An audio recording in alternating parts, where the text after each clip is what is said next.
C was one of the first high-level languages to gain widespread adoption. It's since become the foundation for modern operating systems, databases, and other languages.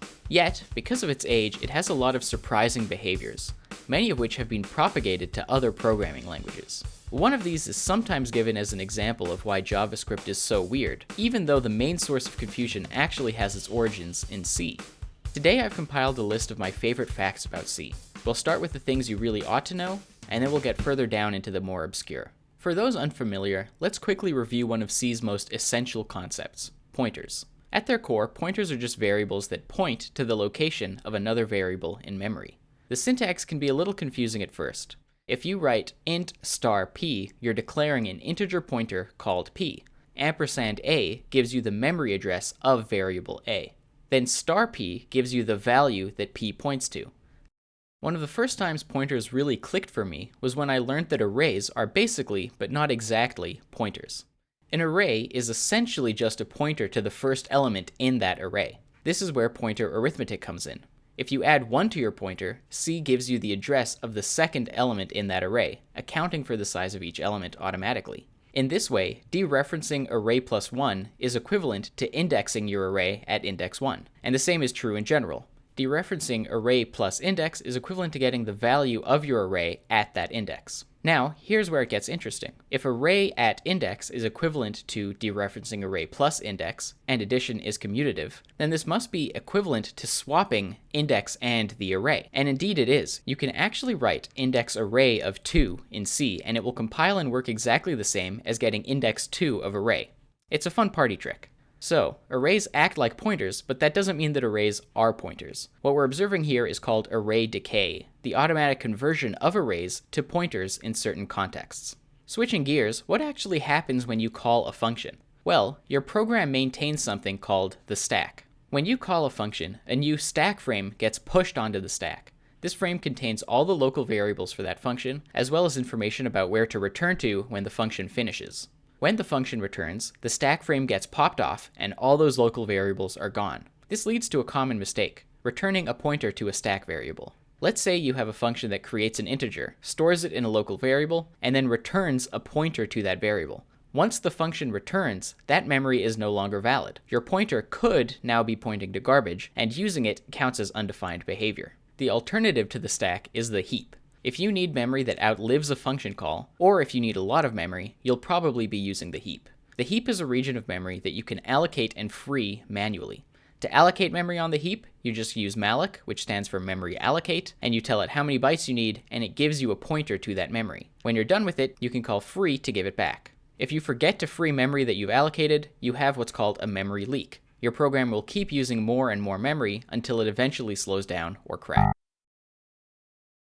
Next, let's talk about structs. A struct is just a way to group related variables together. It's kind of like a class in an object-oriented language.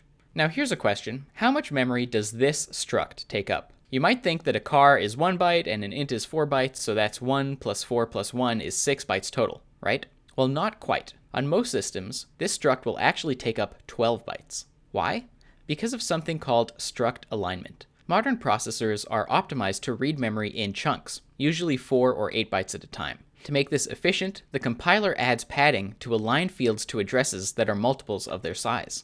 After that first character, the compiler adds 3 bytes of padding so that the int starts on a 4-byte boundary. Then, after the second car, it adds 3 more bytes so the entire struct size is a multiple of 4. But if we rearrange the fields like this, now it only takes 8 bytes. The 2 car fields can sit next to each other without wasting space. The takeaway is that the field order matters when you're defining structs. Grouping smaller types together can save significant memory, especially if you're creating millions of them or are programming for a system with heavy memory limitations.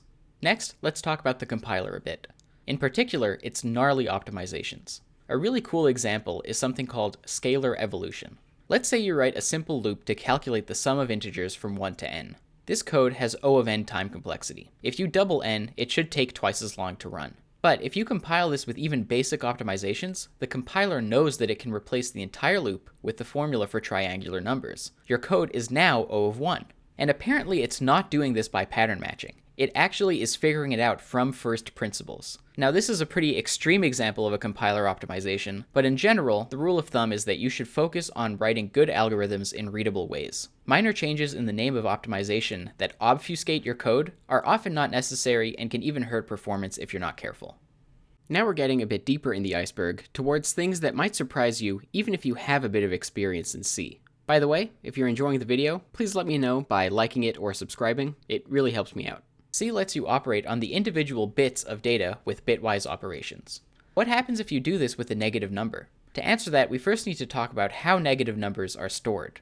On virtually all modern systems, negative integers are represented using 2's complement. 2's complement works a lot like binary, except instead of the most significant bit being a power of 2, it's the negative of its typical value.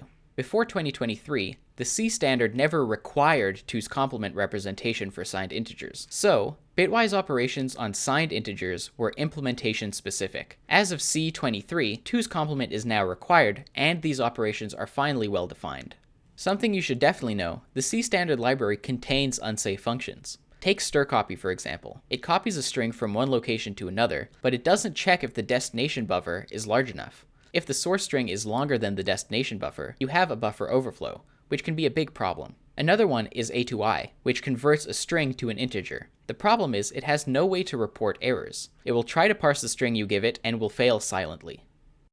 Now here's something that exists purely because C is so old, but is totally useless today. Back in the day, not all keyboards had characters like the curly brackets, so the C standard introduced digraphs and trigraphs as alternative ways to write these characters. Digraphs are 2-character sequences that represent single characters. For example, less than % and % greater than can be used instead of the curly brackets. This means that this code is completely valid C.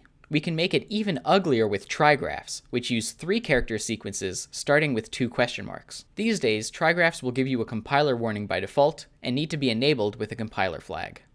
Now, something that's fun to know but a little more useful is that main is not the true entry point of your program. Before main runs, the program has to do a bunch of setup work. It needs to prepare the command line arguments, initialize the C standard library, and so on.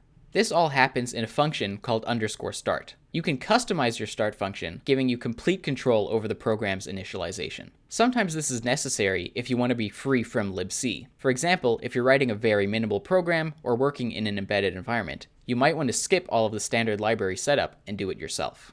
Now, this fact is one of my favorites because it sounds so pedantic, but can actually be important to know. One of the most common data types in C is the character, char. You may know that a char is 1 byte, and you probably also know that 1 byte is 8 bits. But actually, while the C standard does guarantee that a char is 1 byte, it says nothing about how many bits are in a byte. And because it's never directly defined, it's technically implementation specific. There are architectures where the number of bits in a byte can be 16, 32, or even 24.